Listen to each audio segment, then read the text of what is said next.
Charles पहले जो था उसका फोकस जो था वो, क्योंकि emotive and expressive elements of language पे था। उसका जो व्यू था वो ये था कि style in language arises from the possibility of choice among alternative forms of expression. उसका ये था कि जो आपकी पॉसिबिलिटी ऑफ चॉइस है ना, वो आपको जो स्टाइल को डेवलप करती है। अगर आपके पास अल्टरनेटिव हैं like children, kids, youngsters and youths, अब इसमें हर एक वर्ड की जो है वो वैल्यू डिफरेंट है। The effective and expressive qualities are achieved by a judicious choice in the lexicon and to a lesser degree in the syntax the role of subjectivity. अब subjectivity क्या होती है? Influence by personal feelings. अब उसमें वो ये कह रहे हैं कि जब आपके इसमें सब्जेक्टिविटी का रोल है कि आपके पर्सनल जो आपकी जो फीलिंग्स है, जो पर्सनली आप जो चीज़ आपको अट्रैक्ट करती है, आप उसका यूज़ करते हो। आपके पास चॉइसेस होती हैं जिसमें कि आप, जैसे कि आपको वर्ड्स की चॉइस है, आप किड्स लिखोगे, चिल्ड्रन लिखोगे, यंगस्टर्स लिखोगे या के यूथ लिखोगे। तो जो डिफरेंट आपकी चॉइस ऑफ वर्ड है ना, वो बेसिकली आपका जो स्टाइल ऑफ लैंग्वेज जो है ना वो डेवलप करता है।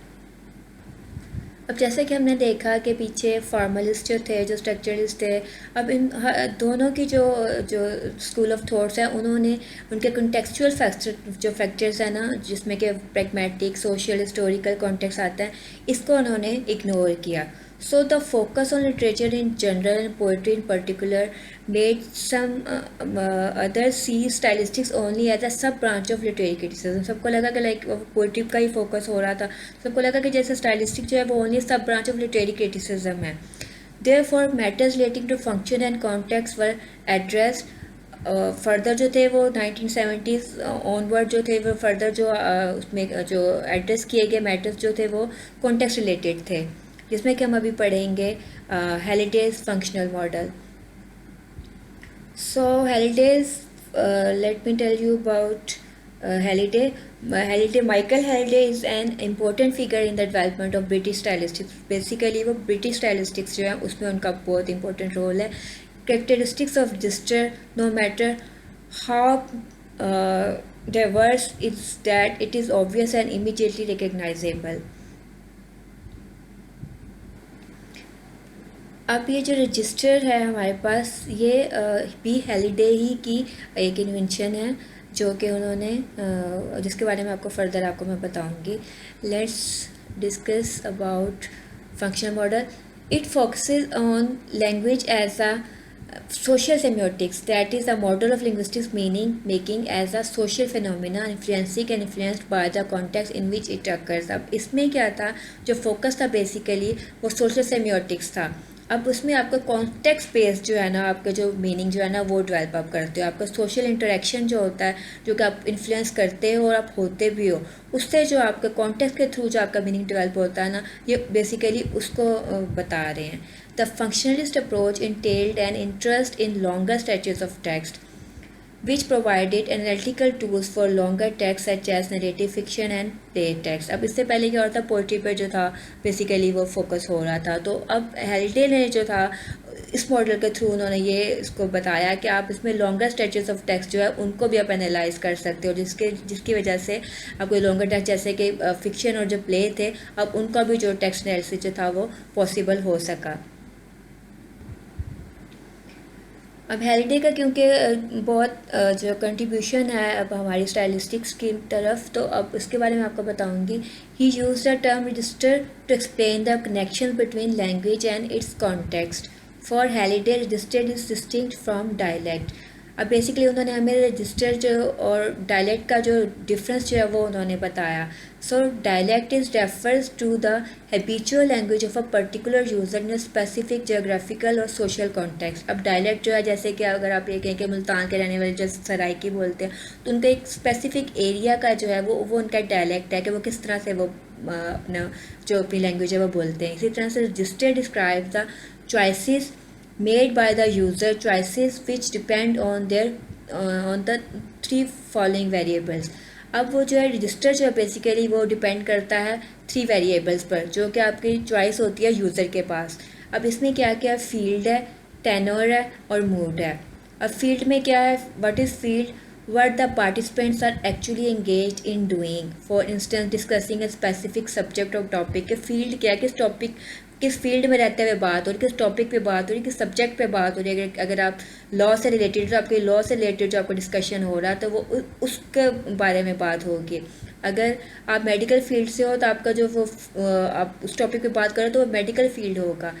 इसी तरह से आप उसमें जो सेकंड इसका जो वेरिएबल था वो है tenor, who is taking part in the exchange. अब आप किससे एक्सचेंज आप किससे कर रहे हो, जो कि अदर पर्सन जो जिससे आप इंटरलोक्यूशन आपकी हो रही है, आप जो पार्ट है उसका वो कौन है। And then it is mood, the use to which the language is being put. अब वो मूड ऑफ जो आपका लैंग्वेज है वो क्या है। अब तो ये जो डायलेक्ट और डिस्ट्रिक्ट का जो मेन डिफरेंस था बेसिकली हमें हेल्डे ने इंट्रोड्यूस करवाया। Then there comes contextual theory. Refactory argues that the literary phenomena is a dialectic between text and reader. अब जो रिफैक्टरी जो था वो एक लिंग्विस्ट था, उसका ये आर्ग्यू था कि जो लिटरेरी फेनोमेना है वो क्या है, जो स्टाइलिस्ट की बात हो रही है वो एक डायलेक्टिक है, is the art of investigating truth between what text and reader. अब टेक्स्ट और रीडर जो है उसको वो जो है उसके फोकस कर रहा है, सिर्फ टेक्स्ट ही नहीं रीडर भी इसमें इंक्लूडेड है। According to him any analysis of style should pay attention not only to the text but to the whole act of communication of which the reader is an essential constituent. अब उसमें यह कि अगर आपने किसी भी text का analysis करना है तो आपने सिर्फ उसको टेक्स्ट को लेकर आपने उसको एनालाइज नहीं करना, बल्कि आपने उसको देखना है कि उसको जो रीडर है वो उसको किस तरह से लेता है। This contextual theory is known as reader response stylistics. इसके बारे में बेसिक जो है आपको अभी जो मैंने आपको अभी जो डिफरेंट कॉन्सेप्ट्स बताए हैं ये आपको मैंने आपको शॉर्ट वे में बताए हैं, आपको जैसे आपको थोड़ा सा उसको आपकी समझ देने के लिए। अगर आप इसके बारे में जो लॉन्ग नोट्स हैं वो आपको उसमें आपको मैं अपलोड कर दूँगी लेटर ऑन, आप उसको एग्ज़ाम्स में आप उसको यूज़ कर सकते हैं। अब हमने इस लेक्चर में ये देखा कि जो लिटरेरी स्कॉलर्स हैं और जो लिंग्विस्ट हैं हर एक का अपना अपना व्यू है। अब दोनों जो है वो अपने व्यू के अकॉर्डिंग जो है ना वो उसको स्टाइलिस्टिक्स को जो है वो उसको डिफ़ाइन करते हैं कि उनका हर एक का अपना व्यू है कि किस तरह से इसको एनालाइज करना चाहिए। अगर जैसे कि अब लिटरेरी स्कॉलर जो हैं वो रिलेक्टेंट होते हैं कि जो लिंग्विस्टिक मेथड्स हैं उनको किस तरह से रिगार्ड करें एज द लिटरेरी इंटरप्रिटेशन। इसी तरह से जो लिंग्विस्ट हैं वो डाउटफुल होते हैं कि वो किस तरह से एक लिटरेरी क्रिटिसिज्म को किस तरह से वो उसको डिफ़ाइन करें। अब यही जो प्रॉब्लम है जो दोनों जो स्कूल ऑफ थॉट जो है इनके बीच में चल रही है, जिसकी वजह से जो लिंग्विस्टिक्स के जो व्यू हैं स्टाइल से रिलेटेड वो इस स्टाइलिस्टिक का जो फिनोमिना है उसको वो वेरी करते हैं टाइम टू टाइम। अब आप देखेंगे जिस तरह से कॉन्सेप्ट आपका जो लिंग्विस्ट का जो कॉन्सेप्ट जो है वो चेंज होगा तो उसका जो स्टाइल को एनालाइज करने का जो एक तरीका होगा वो भी उसको उसी तरह से वो डिफ्रेंशिएट करेगा। अब इसमें यह है कि जो लिंग्विस्टिक थ्योरी जो है ना वो इसी तरह से डेवलप होती रहेंगी अकॉर्डिंग टू द चेंजिंग और varying concepts of theory. Okay students, this was the lecture for today. If you have any queries you can text me. Take care. Allah Hafiz.